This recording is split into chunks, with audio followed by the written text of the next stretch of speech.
할렐루야 찬양대도 긴장해야 될 것 같은데요. 임마누엘 찬양대 감사합니다. 기도하고 말씀 듣겠습니다. 하나님 감사합니다. 또 하나님 앞에 말씀 앞에 섭니다. 말씀하여 주시고 또 교회와 또 주의 성도들 은혜 주시며 또 주신 은사와 달란트로 섬기는 귀한 종들을 위로해 주시옵소서. 예수님의 이름으로 기도하옵나이다. 아멘. 오늘 말씀의 제목은요, 행복한 사람 그리고 행복한 가정. 복된 사람이 누구인가? 그리고 행복한 가정은, 복된 가정은 또 어떤 가정인가? 시편 128편의 말씀으로 살펴보겠습니다. 여러분이 잘 아시다시피 이 시편 128편은 이스라엘 백성들이 먼 순례의 여정 끝에 예루살렘에 있는 성전을 향해서 나아가며 부르던 노래 형식의 시입니다. 그리고 특별히 이 예루살렘 가장 가까이 와서 여리고에서 이제 예루살렘으로 올라가는 그런 여정에 부르는 찬양이에요. 여리고는 여러분 지구상의 가장 해발 고도가 낮습니다. 그래서 0도 아니에요. 마이너스 240입니다. 그리고 예루살렘 성전까지는 800 해발, 그러니까 그 편차가 약 1000m 가까운 그런 편차가 나게 되어집니다. 그래서 순례자들은 오직 하나님만을 바라보고 그리고 성전을 향해서 예배하기 위해서 먼 길을 왔습니다. 그리고 이제 마지막 여리고에서부터 이제 예루살렘 성전까지 정말 그 낮은 그 여리고에서 높은 예루살렘 시온산의 성전까지 올라가는 길 힘이 듭니다. 그러나 여호와를 경외하며 그의 길을 걸으며 인생의 길을 걸으며 찬송하면서 하나님을 바라보면서 지금 그 성전으로 나아가는 것입니다. 오직 여호와를 앙망하는 자는 새 힘을 얻으리니 독수리가 날개치며 올라감 같을 것이고 뛰어가도 곤비치 않고 걸어가도 힘들지 않는 그 정말 하나님을 앙망하면서 지금 예루살렘 성전을 향하여 나아가는 것입니다. 육체는 힘듭니다. 마음도 힘들고 너무나 고통스러운 여정이에요. 그럼에도 불구하고 그들은 찬송하며 하나님께로 나아가는 것입니다. 그래서 어떤 사람이 행복한 사람이냐? 어떤 가정이 행복한 가정이냐? 오늘 첫 번째 1절의 말씀에 보면 여호와를 경외하며 그의 길을 걷는 자마다 복이 있도다. 아멘. 말씀하십니다. 이것은 어떤 삶을 말합니까? 우리의 인생을 살아가면서 여호와 하나님이 우선순위가 되는 거예요. 하나님이 1번이 되는 거예요. 하나님을 경외하는 것을 최우선으로 삼는 것입니다. 조금 먹고 살기 힘들고 또 관계도 힘들고 그리고 마치 여리고에서 예루살렘 성전까지의 정말 힘든 길의 여정이고 그 여리고에서 예루살렘 시온산 성전을 보는 것은 태산과 같이 그렇게 힘든 여정이라는 거예요. 그럼에도 불구하고 우리가 앞에 그런 태산과 같은 문제가 있더라도 그런 여리고와 골짜기 같은 그런 삶의 여정에 있다 할지라도 여호와를 경외하며 하나님을 1번으로 최우선으로 삼으며 그의 나라와 그의 의를 구하고 그 길을 가는 사람들. 세상 사람들은 뭐 저렇게 힘들게 사나? 하나님 믿으면서 예수님 믿으면서 뭐 일이 안 되는 것 같은데 왜 그렇지? 라는 그런 인생의 여정의 길을 걷지만 그러나 하나님을 경외하며 믿음으로 그 길을 걷는 사람이 복이 있다라고 말씀해 주고 있습니다. 그래서 마태복음 6장 33절에 너희는 먼저 그의 나라와 그의 의를 구하라. 그리하면 이 모든 것을 너희에게 더하여 주시리라. 이 모든 것이 무엇입니까? 우리가 염려하고 근심하고 걱정하는 것, 무엇 먹을까, 무엇 마실까, 무엇을 입을까, 우리가 필요한 의식주를 말하고 있습니다. 그럼에도 불구하고 아무리 힘든 인생의 여정길이라도 때로는 일용할 양식이 부족하고 너무 고난이 되고 너무 힘들고 예수 믿고 하나님 믿고 신앙생활하는 것이 힘든 여정일지라도 그럼에도 불구하고 하나님을 경외하며 믿음으로 그 길을 걷는 자는 오늘 이 찬양처럼 찬양할 수 있는 거예요. 노래하면서 그 길을 갈 수 있다라고 하는, 그 사람이 복된 사람이다 말씀하세요. 그래서 그 여호와를 경외하며 믿음으로 그 인생의 여정의 길을 걷는 사람은 2절에 어떤 복을 주십니까? 내가 내 손이 수고한 대로 먹을 것이다. 그리고 내가 복되고 형통하리로다. 여러분, 이 말씀은 우리 인생을 살다 보면 땀을 많이 흘려요. 수고를 많이 해요. 애를 많이 씁니다. 그런데 적절한 보상을 받지 못하고 그런 인생을 사는 사람들이 많이 있다라고 하는 거예요. 지하로 노력해요. 새벽부터 일해요. 쉬지 않고 일합니다. 그런데도 그 수고가 다 헛사가 되는 경우가 부지기수로 많이 있다라고 하는 것입니다. 여러분, 경제적인 삶이 신앙과 전혀 관계가 없다. 오직 믿음만 있으면 된다. 이것도 잘못된 신앙입니다. 하나님께서는 경제적인 문제까지도 우리의 일용할 필요한 양식까지도 주관하시고 역사하여 주신다라고 하는 거예요. 그래서 뭐예요? 우리가 수고하고 애쓰는 대로, 최선을 다하는 대로, 하나도 손해 없이, 부족함 없이 모든 것에 하나님의 섭리와 하나님의 손길로 보상을 받고 은혜를 받는 그런 인생을 살게 된다라고 하는 것입니다. 오전에도 창세기 요셉의 이야기를 잠깐 말씀드렸어요. 여러분, 요셉은 형들에게 버림을 받습니다. 그리고 구덩이에 던져지고 애굽의 노예로 팔려갑니다. 그 주인은 이 바로의 친위대장 보디발이었는데요, 요셉 그의 아내로부터 모함을 받고 억울하게 감옥살이 하게 됩니다. 감옥에서도 여러 모양으로 수고하고 애를 써요. 가정에서 총무 역할을 너무나 잘 감당하죠. 감옥에서도 최선을 다해요. 그럼에도 불구하고 꿈을 해석하고 그런 상황들이 있을 속에도 사람들 다 잊어버려요. 여러분, 요셉의 인생을 보면 그렇게 수고하는데, 그렇게 애를 쓰는데, 최선을 다하는데 도대체 그 수고와 그 노력은 다 어디로 가는지 하나도 남지 않는 것 같고, 하나도 기억하지 않는 것 같고, 하나도 돌아보지 않는 그런 인생의 삶이라고 우리는 생각해 볼 수 있어요. 그런데요, 요셉은 누구도 원망하지 않습니다. 부모를 원망하지 않아요. 형제들을 원망하지 않아요.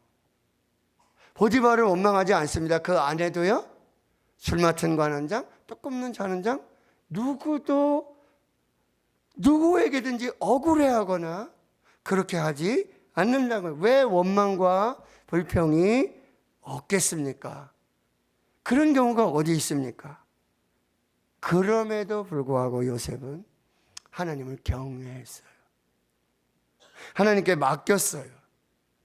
그러니 하나님 때가 되니까 하나님께서 그를 애굽의 총리로 세워주시는 거예요. 이게 바로 인생은 우리가 생각하는 것과 또 우리가 하나님 경외하고 애쓰고 노력하고 수고하는 것에 반대로 가는 그런 인생인 것 같아요. 그런 삶인 것 같아요. 그런 믿음인 것 같고 그런 신앙인 것 같아요. 그런데 바로 하나님을 경외하는 자에게 주신 그 복되고 형통한 결말의 모델이 바로 요셉이라고 한다는 거예요. 여호와를 경외하는 자, 그의 길을 걷는 자마다 복되고 형통하리로다. 수고한 대로 얻을 것이다. 이 말씀이 저와 여러분의 말씀 되기를 주의 이름으로 축원합니다. 세 번째는 3절의 말씀인데요, 내 집 안방에 있는 내 아내는 결실한 포도나무 같으며 내 식탁에 둘러앉은 자식들은 어린 감람나무 같으리로다. 여호와를 경외하며 그의 길을 가는 자에게 주시는 축복은 행복한 가정의 축복입니다. 여호와를 경외하고 그의 길을 가는 자들에게 하나님께서 남편을 주시고 아내를 주시고 자녀를 주신다라고 하는 거예요. 여기 아내는 결실한 포도나무와 같다 그랬어요. 포도나무의 원래 목적이 무엇입니까? 포도 열매를 맺는 거예요. 좋은 열매를 많이 맺는 거예요. 그 목적대로 아주 많은 포도 열매를 얻게 되었다라고 하는 거예요. 그리고 뭐라고 말씀합니까? 식탁에 둘러앉은 자녀들을 어린 감람나무와 같이 그렇게 하나님이 허락해 주셨다는 거예요. 127편의 3절에서 5절에 보면 솔로몬은 이 자녀들은 하나님의 기업이고 이 자녀들은 태의 열매고 하나님이 주신 상급이라고 말하고 있어요. 그리고 그 젊은 자의 자식이 장사의 수중의 화살과 같아서 그 화살통에 가득한 자들은 하나님께서 복이 있다고 말씀하고 있다라는 사실이에요. 여호와를 경외하며 그의 길을 걷는 자에게 하나님께서 행복한 가정을 선물로 주시는 거예요. 아내를 주시고 남편을 주시고 자녀를 허락해 주신다는 거예요. 결신한 포도나무와 같이 그 아내에게는 하나님께서 출산의 축복을 주시게 되고, 남편은 아내를 사랑하고 아내는 남편의 사랑을 받고, 식탁에 둘러앉은 자식들, 뭐요? 식탁에 둘러와서 함께 음식을 먹으며 하나님께서 베풀어 주신 은혜에 감사하고 하나님이 주실 축복을 기대하며, 그들은 어린 감람나무예요. 올리브 나무이죠. 기름 나무예요. 지금은 어려요. 그러나 장성하면요 열매도 맺히고 그 기름으로 성전의 등불을 밝히고 자신의 일용할 양식이 되고요, 또한 무엇입니까? 많은 사람들을 치료하고 회복하는 약재로도 쓰이는 자녀들이 그렇게 곳곳에서 하나님의 비전과 목적을 따라 주의 은혜로 살게 된다라는 말씀입니다. 많은 자녀들이 한상에서 아버지와 또 아내 그렇게 먹고 마실 수 있는 풍족한 넉넉한 일용할 양식들을 허락해 주시고, 이 어린 감람나무가 장성하면 열매뿐만 아니라 기름을 선택해서 가정을 은택하게 하고 자녀들의 모든 형통함들이 가정의 힘이 되고 부모의 자랑이 되는 역사들이 나타나게 된다는 거예요.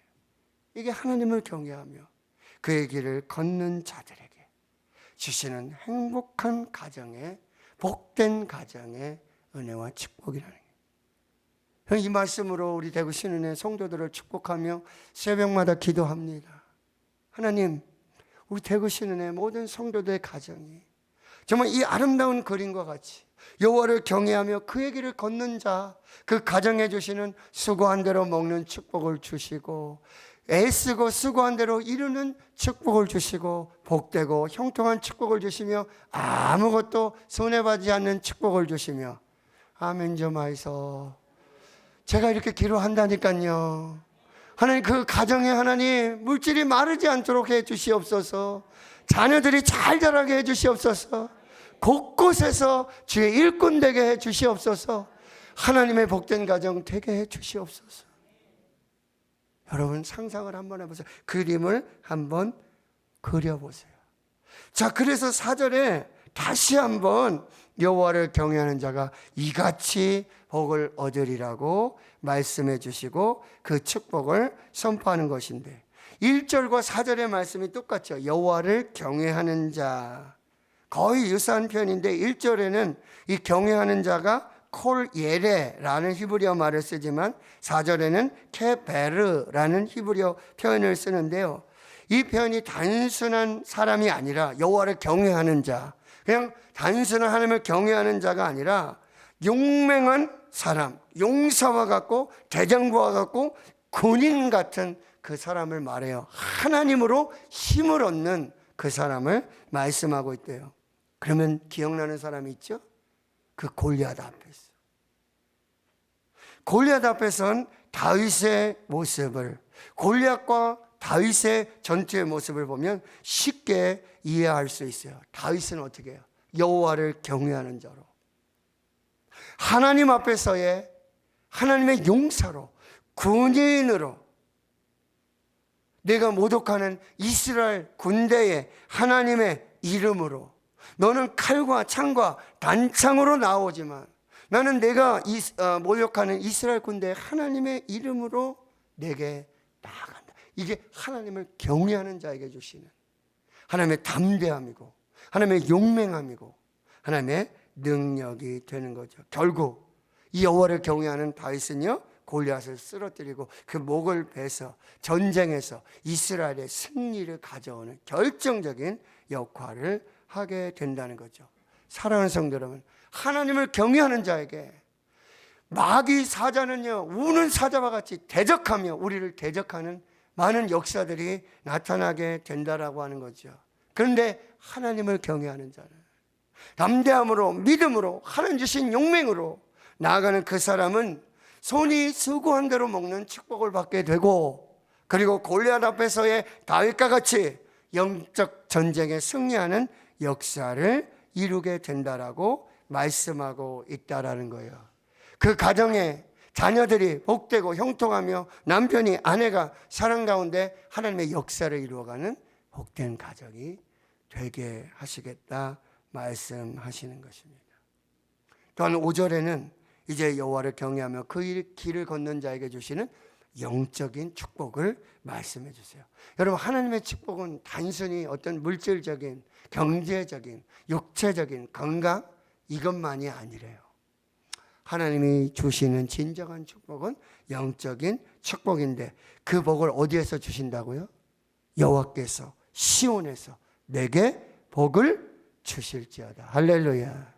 하나님이 시온에서 복을 주십니다. 이 시온에서는 영적인 축복을 주십니다. 시온은 예루살렘 성전이 있는 곳입니다. 하나님이 계신 곳입니다. 하나님이 임재하시고 하나님이 말씀하시고 하나님이 복을 주시는 장소. 예루살렘의 번영을 본다고 말씀하세요.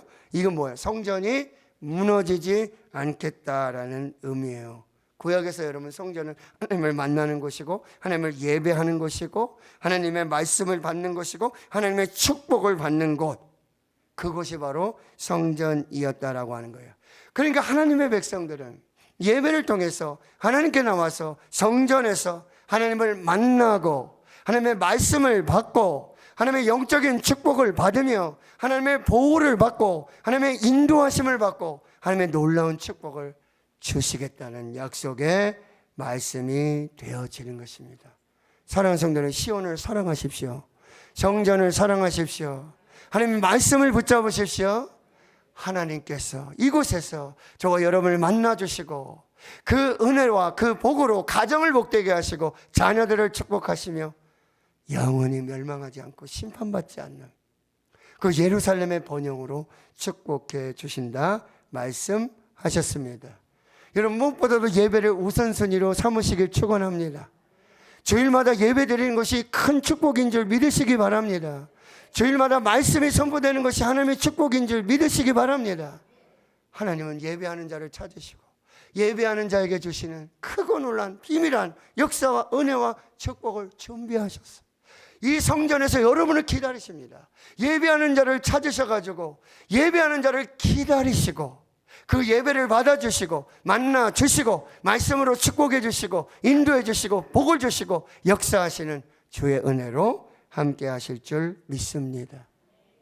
여러분, 매주 드리는 예배 단 한 번의 예배도 소홀히 하지 마시고 하나님께서 주실 은혜, 하나님께서 주실 축복을 기대하고 소망하며 하나님 앞에 설 때마다 여러분, 교회를 통해서 예배를 통해서 말씀을 통해서 주시는 그 신령한 은혜와 복을 누리는 주의 축복이 있기를 주의 이름으로 축원합니다.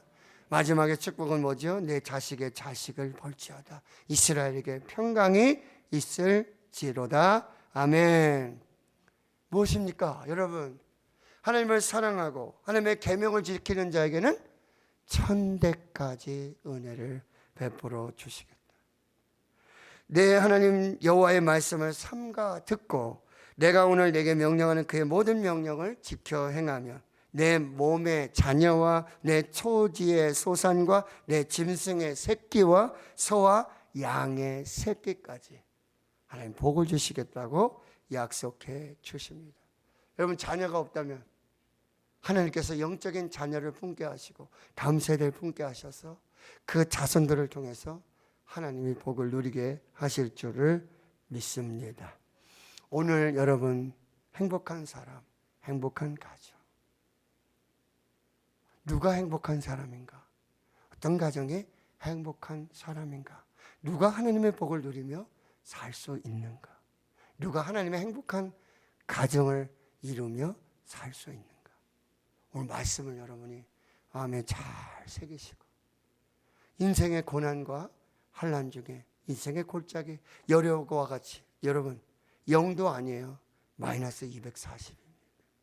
그 깊은 인생의 골짜기에 있다 할지라도 예루살렘 시온 성전에 계시는 우리 예배를 기다리시는 우리 예배통에 만나주시고 말씀해 주시고 축복하시는 그 하나님을 소망하며 오직 여호와를 앙망하며 믿음으로 한 걸음 한 걸음 주와 동행하여 나아가는 자들에게 그 걸음걸음마다 동행해 주시고 함께 해 주시고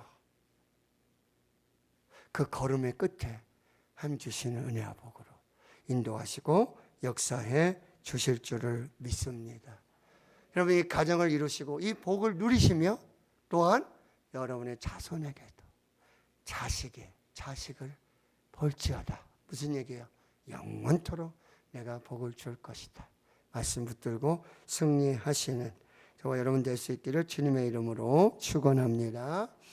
하나님 감사합니다. 오늘 어버이 주일에 문화교실 또 귀한 성김이들을 통해서 우리 함께 하나님을 찬양하고 영광을 올려드리고 하나님 기쁨으로 함께하는 은혜 시간 주심을 감사하고 임마누엘 찬양대에 찬양을 통해 영광 받으시며 오늘 말씀으로 교회와 또 주의 성도들 가정과 주의 자녀들을 축복하시니 감사합니다.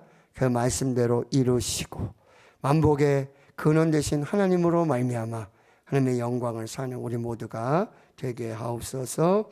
예수님의 이름으로 기도하옵나이다. 아멘.